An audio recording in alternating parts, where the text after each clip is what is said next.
ఆ పాస్టర్ చేసిన ఓవర్ యాక్షనే వాస్తవంగా ఎస్సీ ఎస్టీ కేసు ఇక్కడ దాకా రావడం కారణమైంది. ఓ మంచి పని జరిగింది.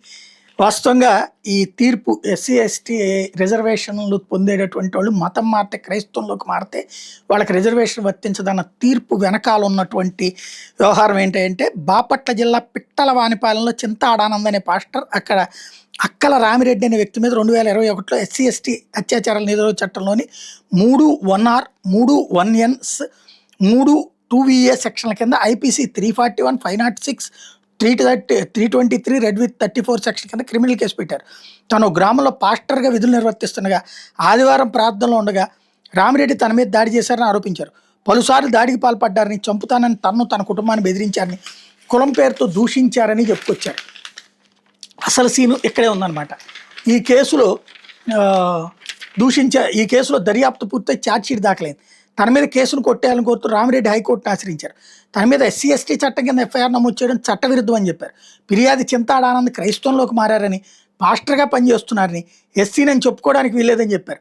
హిందూ మతాన్ని ఆచరించే వ్యక్తిని తప్ప మరెవరిని ఎస్సీగా పరిగణించడానికి వీల్లేదని 1950 నాటి రాజ్యాంగ ఉత్తర్వులు ఎస్సీ విషయాన్ని స్పష్టంగా చెప్తున్నాయని పేర్కొన్నారు.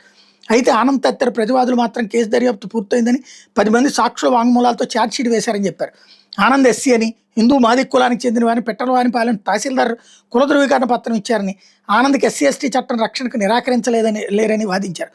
హైకోర్టు స్పందిస్తూ ఆయన క్రైస్తవంలోకి మారాక ఆయన కుల ధృవీకరణ పత్రం రద్దు చేయనంత మాత్రం ఎస్సీ ఎస్టీ చట్టం కింద ఆయనకు రక్షణ లభించదని తేల్చి చెప్పింది. రామిరెడ్డి మీద అభియోగాలను కొట్టేస్తూ న్యాయమూర్తి జస్టిస్ ఎన్ హరినాథ్ తీర్పు ఇచ్చారు.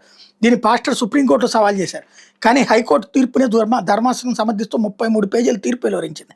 ఎవరైనా వ్యక్తి క్రైస్తవ మతంలోకి మారి దాన్ని క్రియాశీలంగా బోధిస్తూ ప్రచారం చేస్తుంటే అతన్ని ఎస్సీ కులానికి చెందిన వ్యక్తిగా పరిగణించడానికి వీల్లేదు. జన్మతః ఎస్సీ కులంలో పుట్టిన వ్యక్తి హిందూ మతం, బౌద్ధ మతం, సిక్కు మతం తప్ప మరే మతాన్ని పుచ్చుకున్న అతనికి ఎస్సీ హోదా దక్కదు. తక్షణమే సంపూర్ణంగా ఆ హోదాను కోల్పోతాడు. షెడ్యూల్ కులాల జాబితాను రూపొందించిన 1950 నాటి రాజ్యాంగ ఉత్తర్వులు ఇదే స్పష్టం చేస్తున్నాయి. రాజ్యాంగం ప్రకారం కానీ, పార్లమెంట్ లేదా శాసనసభ చేసిన చట్టం ద్వారా కానీ ఎలాంటి చట్టబద్ధ ప్రయోజనాలు, రక్షణ, రిజర్వేషన్ మతం మారిన వారికి వర్తించవు. సదరు ఉత్తర్వులోని 3వ క్లాజు ప్రకారం వారు ఎస్సీ కులానికి చెందరు. దీనికి తిరుగులేదు, ఎలాంటి మినహాయింపు ఉండదని స్పష్టం చేసింది. 1950లో కేవలం హిందువులకు మాత్రమే ఎస్సీ హోదా ఉండేదని, 56లో సిక్కు మతస్థుల్ని, 90లో బౌద్ధ మతస్థుల్ని ఈ జాబితాలో చేర్చారని గుర్తు చేసింది. ఈ జాబితాలో క్రైస్తవం లేదా ఇస్లాం మతాలు లేవని స్పష్టం చేసింది. పార్లమెంట్ చట్టం ద్వారా మార్పు చేసే వరకు ఇతర మతాల వారికి ఎస్సీ హోదా దక్కదని తేల్చి చెప్పింది. ప్రస్తుత కేసులో పిటిషనర్ ఆనంద్ తిరిగి తన మాతృమతం హిందూ మతంలోకి మారినట్టు కానీ, మాదిగ సామాజిక వర్గం ఆయన తిరిగి తమలో కలుపుకున్నట్టు కానీ చెప్పేందుకు ఎటువంటి ఆధారాలు లేవు. దీనికి విరుద్ధంగా ఆయన దశాబ్ద కాలానికి పైగా క్రైస్తవ మతాన్ని ఆచరిస్తూ పాస్టర్గా సేవలు అందిస్తున్నట్టు సాక్ష్యాధారాలు స్పష్టం చేస్తున్నాయి. ప్రతి ఆదివారం క్రమం తప్పకుండా ప్రార్థనలు నిర్వహిస్తున్నారు. దాడి జరిగినట్టు చెప్తున్న రోజును కూడా తాను ఒక ఇంట్లో ప్రార్థన సమావేశం నిర్వహిస్తున్నట్టు స్వయంగా అంగీకరించారు.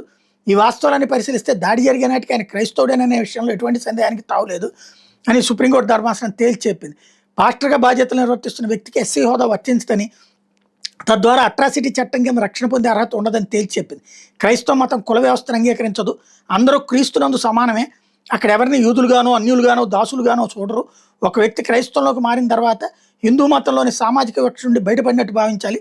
అటువంటి పరిస్థితుల్లో ఎస్సీ ఎస్టీ చట్టం కింద రక్షణ కోరడం చెల్లదని స్పష్టం చేసింది. ఆంధ్రప్రదేశ్ సాంఘిక సంక్షేమ శాఖ 1977 ఆగస్టు 30ని జారీ చేసిన జీవో 341ని కూడా ధర్మాసనం విశ్లేషించింది. ఈ జీవో ద్వారా మతం మారిన ఎస్సీలకు కొన్ని సంక్షేమ పథకాలు అందుతాయని, అయితే రిజర్వేషన్లు, అట్రాసిటీ చట్టం, రక్షణ వంటి చట్టపరమైన ప్రయోజనాలు అందవని తేల్చి చెప్పింది. రాష్ట్ర ప్రభుత్వ కార్యనిర్వాహక ఉత్తర్వులు ఎప్పటికీ రాష్ట్రపతి ఉత్తర్వులు లేదా పార్లమెంట్ చట్టాలను లేవని తేల్చి చెప్పింది.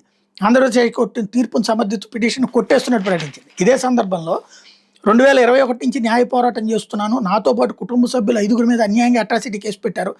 హైకోర్టు ఇచ్చిన తీర్పుని సుప్రీంకోర్టు సమర్థించడంతో పాటు 5 ఏళ్ల తర్వాత కేసు కొట్టేయడం ఎంత ఆనందాన్ని ఇచ్చింది.